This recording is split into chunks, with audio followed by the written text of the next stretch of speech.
क़िबला मद्दज़िल्लहु नूरानी रौनक़ स्टेज है।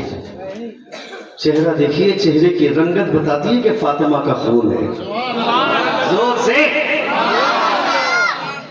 नूरानियत देखिए, चेहरे की कशिश देखिए, जाज़िबियत देखिए। ऐसा लगता है कि तू मुझे देखता रहा, मैं तुझे देखता रहा। जोर से बोल, जोर से बोल। अब सोचो, जब इनके चेहरे की रंगत का ये आलम है, तो हुजूर सदरुल अफाजिल के चेहरे की रंगत का आलम क्या होगा। और फिर थोड़ा सा और ऊपर चले जाओ, जरा सोचो, जब जमीन पर हजरत मौला हुसैन चलते होंगे तो कैसा महसूस होता होगा। उनके खून का ये आलम है। आपने अपने जलसे को वहां पहुंचा दिया है जहां आदमी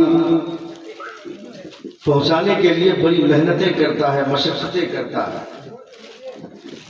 मकबूलियत की दहलीज तक आपने इस जलसे को पहुंचा दिया है। शहजादे हुजूर सदरुल अफाजिल, नबी है हुजूर सदरुल अफाजिल, चमनिस्तान ज़हरा के मुस्कुराते हुए फूल को आपने अपने जलसे में बुलाकर अल्लाह रब्बुल इज़्ज़त हम तमामों को नबी कौनैन सल्लल्लाहु तआला अलैहि वसल्लम के शहजादगान से सच्ची मोहब्बत की तौफीक अता फरमाए। पूरा मजमा जोर से आमीन कहें। क्योंकि फातिमा के शहजादों ने जो रंग दिया है इस्लाम को, वो किसी ने नहीं दिया।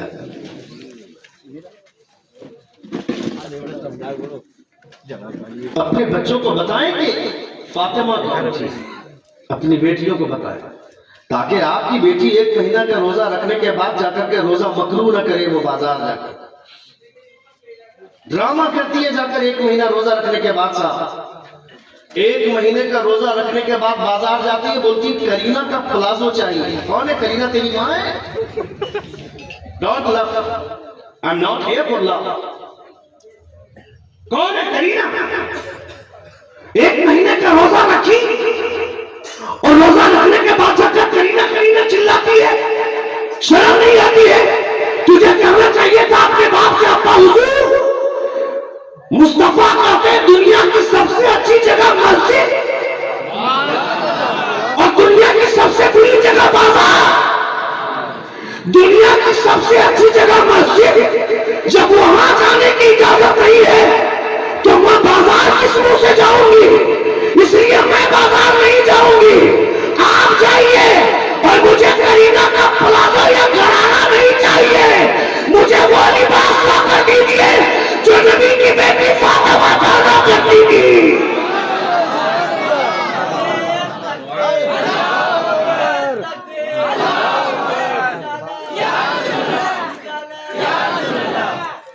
जो नबी की बेटी फातिमा पैदा करती थी।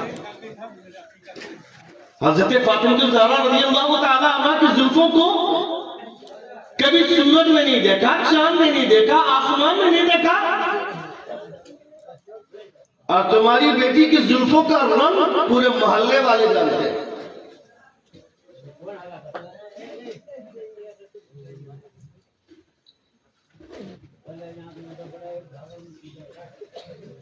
इसलिए अपने बच्चियों को दीनी तालीम की आरास्तगी जरूरी है, ताकि हम अपने को बच्चों को बता सके, वो अपने आने वाली नस्लों को बता सके कि इस्लाम की खुशबू क्या होती है। क्यों गरीब नवाज के नाम पर यहाँ 800 साल गुजर गए, उसके बावजूद ये दीवानगी कि ख्वाजा गरीब नवाज के नाम पर दुनिया मचल रहे हैं। कौन सा काम किया था ख्वाजा गरीब नवाज ने कि 800 साल गुजर गया, मगर आज भी दीवाने उनके नाम को उनके नाम की देख चला रहे हैं, उनके नाम की नियाज पेश कर रहे हैं, उनके नाम का नजराना पेश कर रहे हैं, उनके नाम का जलसा करवा रहे हैं। किस वजह से? क्योंकि गरीब नवाज ने मुस्तफा के दीन को हकीकी मानों में लोगों तक पहुंचाया।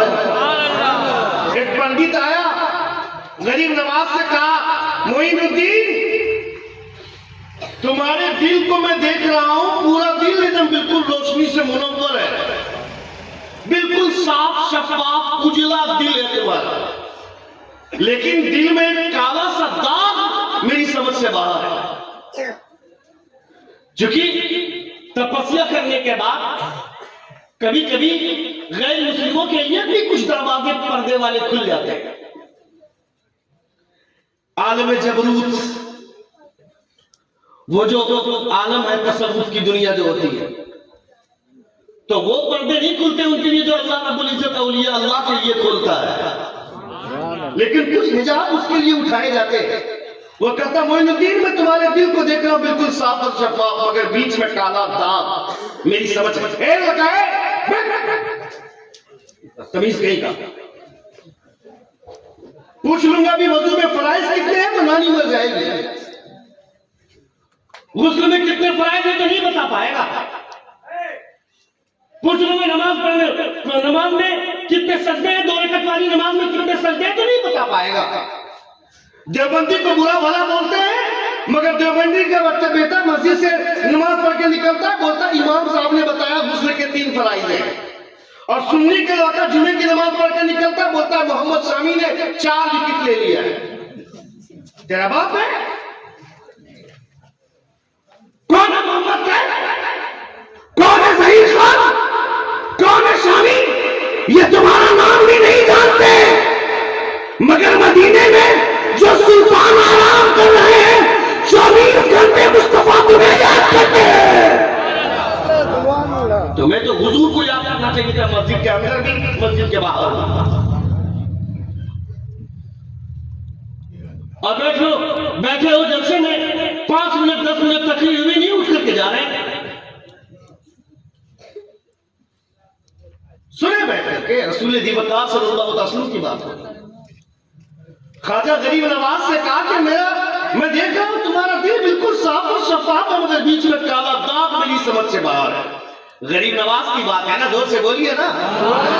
अगर उसके लिए इतने पर्दे खुल गए हैं कि उन्हें गरीब नवाज का दिल नजर आ रहा, तो गरीब नवाज के लिए कितने पर्दे खुले होंगे? जोर से बोलो ना। क्योंकि गरीब नवाज अपनी मर्जी से नहीं आया, मुस्तफा ने भेजा है।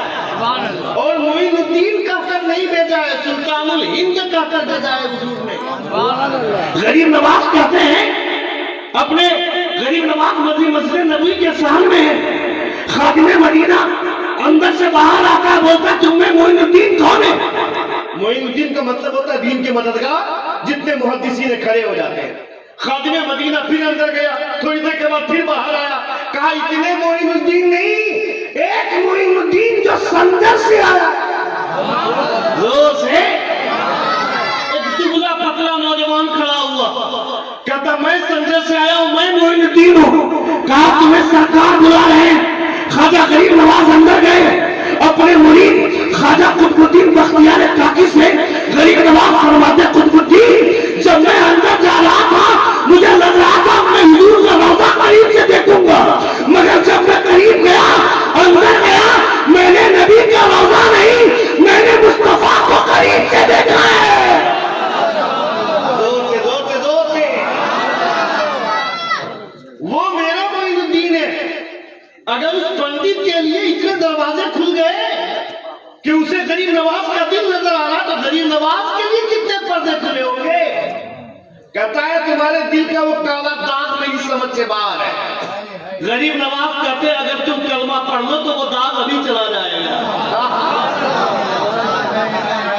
जोर से बोले, जोर से बोले, जोर से बोले। 5 मिनट सुन ले, एक बार जोर से कहे या रसूल अल्लाह। कहा अभी कलमा पढ़ लो तो वो दाग चला जाएगा। पंडित ने कहा कि मोइनुद्दीन मेरी समझ से बाहर है, कलमा मैं पढ़ूंगा दाग तेरे दिल का कैसे चला जाएगा? कहा यकीन नहीं आता तो पढ़ के देख ले। We the people of India having solemnly resolved to constitute India into a sovereign, socialist, secular, democratic and republic। Bharat के लोग हैं हम, भारत के लोग भारत के राजा की बात नहीं करेंगे तो किसकी करेंगे?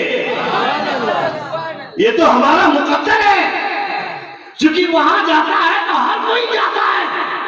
और किसी को गरीब नवाज खाली हाथ नहीं लौटाते। ये तो उसका मुकद्दर है कि वो इरादा क्या लेकर के जाता है। जो लोग मस्जिद में सजदा करते हैं उसे भी रिस्क मेरा खुदा ही देता है, जो लोग मंदिर में घंटी बजाते हैं उसे भी रिस्क मेरा खुदा ही देता है। जोर से बोलो ना, और जोर से बोलो ना।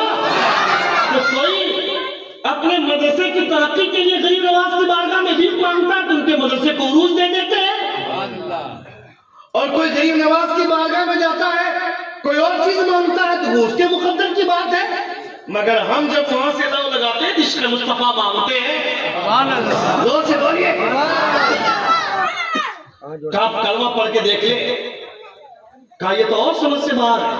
कहा पढ़ के देख ले, कहा अगर ऐसी बात है तो मोइनुद्दीन कलमा पढ़ा दे। कहा फिर पढ़ अशहदु अल्ला इलाहा इल्लल्लाह व अशहदु अन्ना मुहम्मदुर रसूलुल्लाह। जैसे ही कलमा पढ़ा, देखा कि काला दाग उड़ता हुआ दिखाई दे दिया। कहा मोइनुद्दीन ये तो हैरत वाला है, हैरत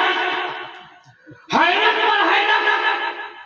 काला दाग दिख रहा था मगर मेरे कलमा पढ़ने से काला दाग कैसे चला गया। गरीब नवाज कहते हैं कि तुझे पता नहीं है, और तुमने जो मेरे दिल में काला दाग देखा था वो असल में मेरा दाग नहीं था, वो तेरे कुफ्र का दाग था।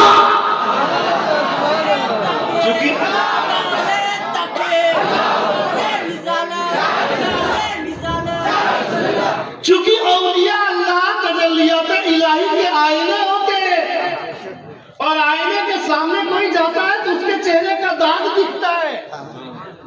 मैं अगर आईने के सामने जाऊंगा तो किसका दाग दिखेगा? मेरा दाग दिखेगा ना। तो गरीब नवाज का दिल आईना है, और उस आईने के सामने कुफ्र का दाग गया तो उसे अपना दाग नजर आया। गरीब नवाज कहते हैं वो मेरा दाग नहीं था, वो तेरे कुफ्र का दाग था। तुमने कलमा पढ़ा तो वो दाग साफ हो गया। वो मेरा गरीब नवाज है, वो हमारा मोइनुद्दीन है। इसलिए अपने बच्चों को अजमेर की कव्वाली के बारे में बताने से पहले अजमेर के राजा की शख्सियत को बताइए। उन्हें बताइए कि गरीब नवाज कैसे थे।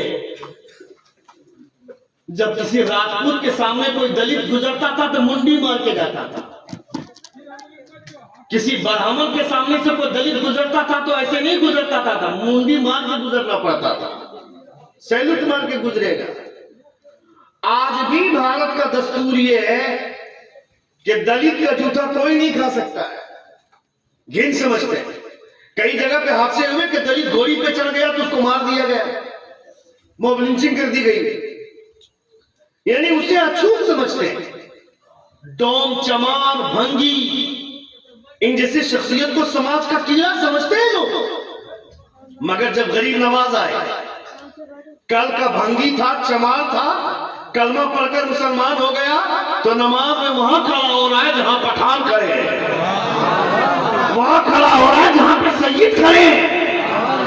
खाना खाने के लिए बैठे हैं तो एक ही दस्तरखान पे शेख भी है, सैयद भी है, पठान भी है, अंसारी भी है, और जो कल का गांव था आज का मुसलमान। चूंकि कलमा पढ़ गया तो सारे अयूब निकल गए। मुस्तफा के कलमे ने पाक कर दिया है, मुस्तफा के कलमे ने धो दिया है। जब लोगों ने देखा कि मैं इतने सालों से इस धर्म में हूं, मुझे अछूत माना जाता है, मगर एक लम्हे के लिए कलमा पढ़ लिया तो मैं सैयद के बराबर में खड़ा हूं, खान के बराबर में खड़ा हूं। ये खुशबू देखा तो एक आदमी ने नहीं बल्कि 90 लाख लोगों ने कलमा पढ़कर इस्लाम अपनाया है। ये कल्चर गरीब नवाज ने पेश किया है, ये सिस्टम गरीब नवाज ने पेश किया है, और ये सिस्टम मुस्तफा की बारगाह से गरीब नवाज लेकर गया। इसलिए अपने बच्चों को दीन बताना बहुत जरूरी है, अपने बच्चों को पढ़ाना बहुत जरूरी है। स्कूल के लिए हमारी बीवियां अगर अपने बच्चे को तैयार करने के लिए सुबह 5 बजे जाग जाती हैं, उसी वक्त से टिफिन तैयार करती हैं और बच्चे को स्कूल के लिए तैयार करती हैं, उसको बोलो आधा घंटा और पहले जाग जाए, फजर की नमाज पढ़ने। फजर की नमाज पढ़ने के बाद वो बच्चे के लिए टिफिन तैयार करेगी, उस बच्चे को तैयार करेगी, तो वो बच्चा स्कूल में एग्जाम दे रहा है, उसकी मां को कहीं भीख मांगने की जरूरत नहीं पड़ेगी, यहाँ सजदा करेगा, बेटा अव्वल नंबर से कामयाबी लेकर के घर लौटेगा। अच्छा ये होगा कैसे? जब उसका शौहर उसको कहेगा। मगर शौहर बोलेगा कैसे? बीवी बोलेगी हमारे ऊपर नमाज फर्ज है, अकेले थोड़े है, तुम्हारे ऊपर भी फर्ज है। तो इस डर से ना ये उसको बोलता है ना वो उसको, चोर चोर मुसेरा भाई, ना हम तुमको बोले ना तुम हमको बोलो। इस चक्कर में चाहे बच्चों की लाइफ बर्बाद हो जाए, क्या फर्क पड़ता है? ये सूरत हाल। तबीयत मेरी नहीं भरी, इतना अच्छा मौसम आपने बना दिया है, और तबीयत इसलिए भी बोलने का मन नहीं, तबीयत नहीं कर रही, तबीयत नहीं चाह रही है बोलने की, क्योंकि हुजूर बैठे हुए हजरत की मौजूदगी में हम लोग क्या है, हम लोग खिताबत जिन की जबानों की कनीजे हैं, अल्लाह रब्बुल इज्जत ऐसी शख्सियतों को सलामत रखे। हमने देखा इस बार दुबराजपुर में जाने के बाद हमने सज्जादगान की, शहजादगान की के अखलाक हमने देखा है। बहुत सारे पीरों के पास जाओ मिलने के लिए कहेगा कि हजरत नहीं मिल सकते, आराम कर रहे हैं। उस में जाओ तो खाना खाए कि नहीं कोई फर्क नहीं पड़ता है, खैरियत तक नहीं पूछते हैं। मगर हमने देखा दुबराजपुर की खानकाह में, वहां जाने के बाद शहजादगान पूछते हैं हजरत खाना खा लिया? ये अखलाक तो वहीं से आया ना भाई, जोर से बोलिए ना, ये अखलाक तो वहीं से आया है ना। जिन्होंने पूरी दुनिया को जिंदगी जीने का ढंग दिया है, मुस्तफा जाने रहमत उनकी औलाद, उनका खून है, इनका ब्लड ग्रुप वही ब्लड ग्रुप है जो मुस्तफा का ब्लड ग्रुप था। जोर से बोले और जोर से बोले, अल्लाह